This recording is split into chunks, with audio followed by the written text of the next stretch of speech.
Hi! I am so excited kasi 2 days na lang at magsisimula na po ang ating Forever Virtual Fun Run. Kaya naman po, nandito ako ngayon para magbigay sa inyo ng orientation kung ano ang mechanics ng ating event. So, meron po tayong dalawang category. Category A, which is 5 kilometers times 10 runs. And Category B, 10 kilometers times 10 runs. Ano po bang ibig sabihin nito? Ang ibig sabihin po ay tatakbo ka ng 5 kilometers ng 10 ulit within 30 days. Or 10 kilometers ng 10 ulit within 30 days. Since the event is virtual, ibig sabihin wala po tayong specific location or area kung saan po tayo sabay-sabay na tatakbo. Hindi po kinakailangang sabay-sabay tayong tatakbo kasi pwede po natin gawin ang challenge ng solo. Yes, kasi virtual nga po. Gagawin natin yung pagtakbo, gagawin po natin yung pagtakbo sa oras na kung kailan tayo convenient at free at sa paraan na gusto natin. Mabilis o mabagal o tamang-tama lang. Ang importante, nagawa natin yung challenge within 30 days. Kailangan pong mag-download kayo ng Strava apps sa inyong phone. Kasi yun po yung choice ng apps na ating gagamitin sa pag-record ng inyong performance o ng inyong pagtakbo sa loob ng 30 days. So, after you download the Strava app, paki-follow na lang po ako at nang ma-follow back ko rin po kayo. Yun po yung system na gagamitin natin sa pag-monitor ko sa inyong pagtakbo kung nakukumpleto po ba ninyo yung challenge. Kasi kinakailangan pong makumpleto nyo yung 10 runs in 30 days. So, para makita ko po kayo, kailangan i-follow nyo po ako sa Strava at nang ma-follow back ko rin po kayo. So, sa paggamit po ng Strava, meron pong required na caption na kailangan ninyong ilagay. Okay? So, for example, kung category A ang pinili mo, ang caption or title ng run na ilalagay mo po, Forever Run Cat A. So, ilalagay mo po, Forever Run Cat A. At kung unang takbo mo, halimbawa ngayong araw, so ilalagay mo, Forever Run Cat A Run 1. Ibig sabihin, this is your day 1 of run.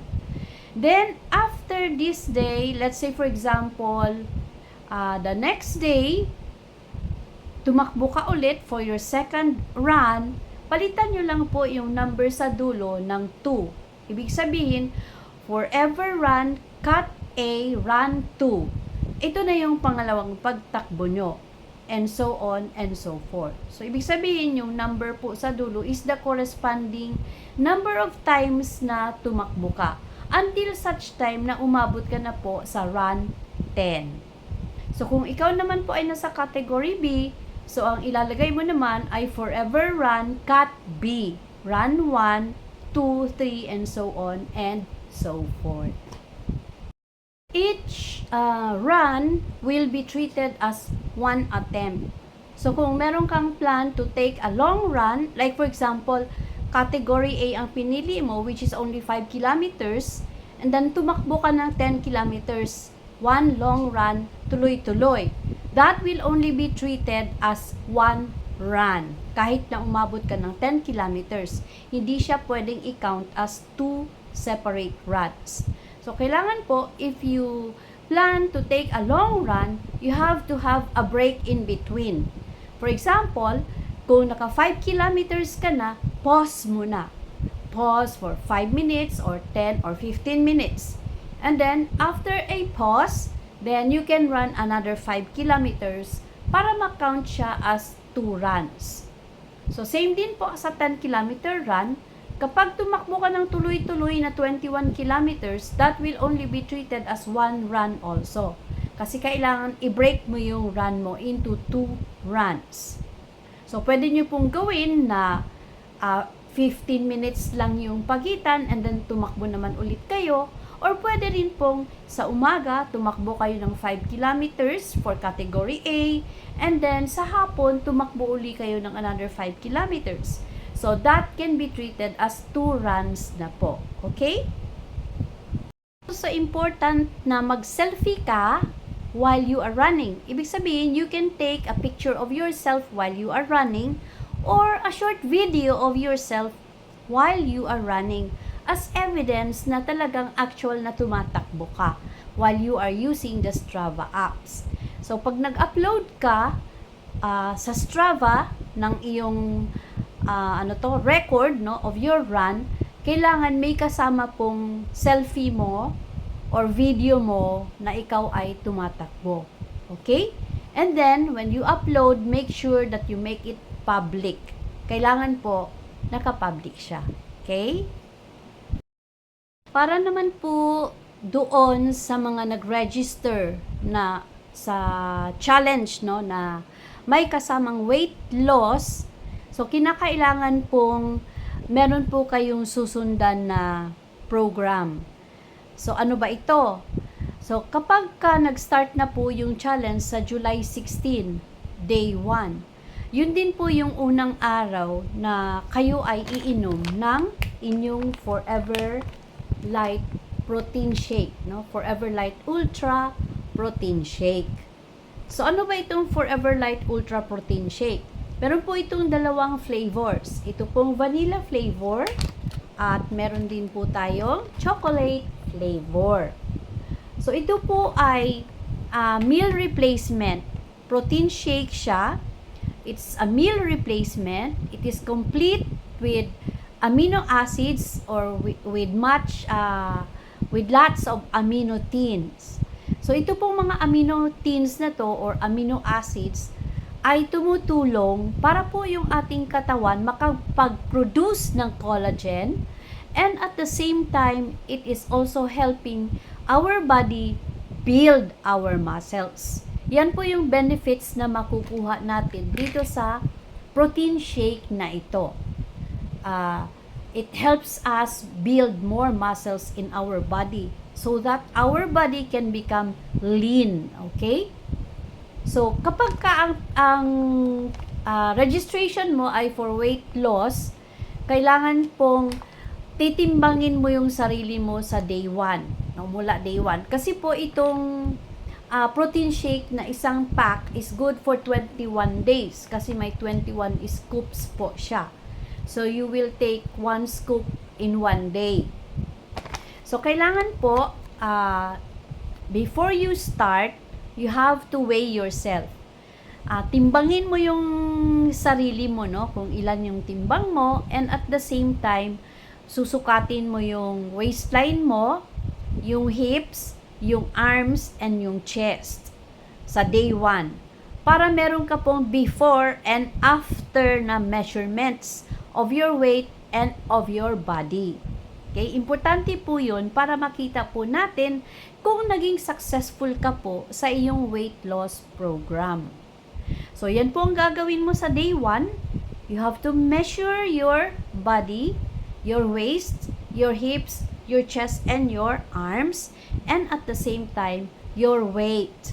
So, while you are doing that, you have to document yourself, You have to take a video of yourself measuring that parts of the body na na-mention ko and weighing yourself on a weighing scale. Then, you have to submit that to us sa email address ko po. Naibigay ko na po yan sa inyo sa inyong email address when I communicated to you kung ano po yung nararapat yung gawin, and I also sent you the mechanics. So, yan yung gagawin mo sa day 1. And of course, you have to choose kasi kailangan mong mag-skip ng 1 meal. Do not skip breakfast because breakfast is the most important meal of the day. It will determine how you will go during the day or your mood during the day, yung breakfast mo. Kaya importante yung breakfast. Just simply choose kung lunch ba or supper ang i-skip mo na meal. Basta importante, you have to skip one meal. And of course, you have to also skip all of your snacks. Strictly no in-between meals. Then avoid taking foods rich in sugar or sugary foods. Avoid sodas or soft drinks, artificial juices, yung mga Tetra Paks. You have to go natural. Natural juices lang and water lang dapat lang iinumin. No artificial drinks, no sugary foods as much as possible. Iwas po tayo sa junk foods, iwas po tayo sa mga cakes and chocolates and ice creams, no, while we are on this program. So remember, you have to skip one meal and to skip all of your snacks. Kung makaramdam ka ng gutom, just drink a glass of water. Support yourself with a glass of water. Hydrate yourself always, no? Drink lots of water. So, kung mag-skip ka ng meal, syempre, ito yung meal replacement mo. So, napakasimple lang naman po ng pag-prepare nito. Just get 1 scoop and mix it with 10 ounces glass of water. Or, mas masarap po siya kung imimix mo po siya sa soya milk or skim milk or almond milk. Mas masarap po ang lasa, no? Kung sa milk mo siya imimix. Pero pwede rin naman pong sa water. Then, you can also add some fruits. You can add some avocado, apple, strawberry, banana, any fruit na gusto mo. Okay? Para meron ka ng 1 full meal.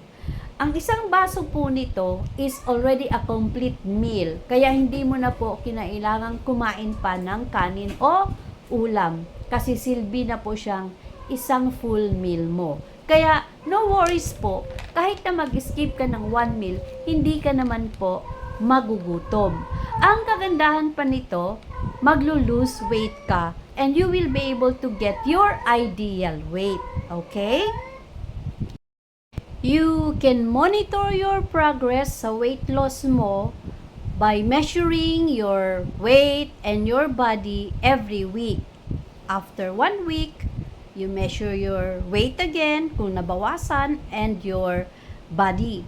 Then, after another week, weigh it again para ma-monitor mo yung progress mo kung nababawasan ba yung timbang mo o hindi. Kung nagiging successful ba, no, yung program para sa iyo. Then on August 16, which is the 30th day, that will be your final weighing. So sa last day, sa August 16, you have to weigh yourself again.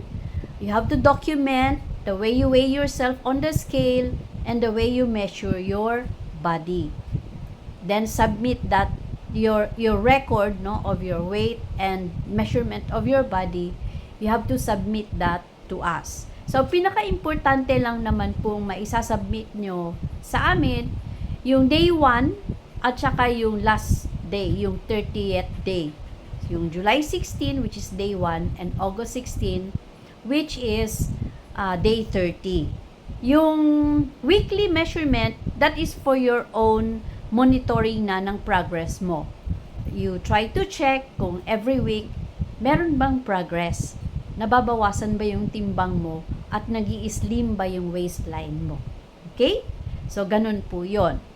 So, para sa lahat, no, mahalaga po na you run responsibly because no one else is going to take good care of you but yourself. So, please be careful, protect yourself, keep safe, and run responsibly. Okay?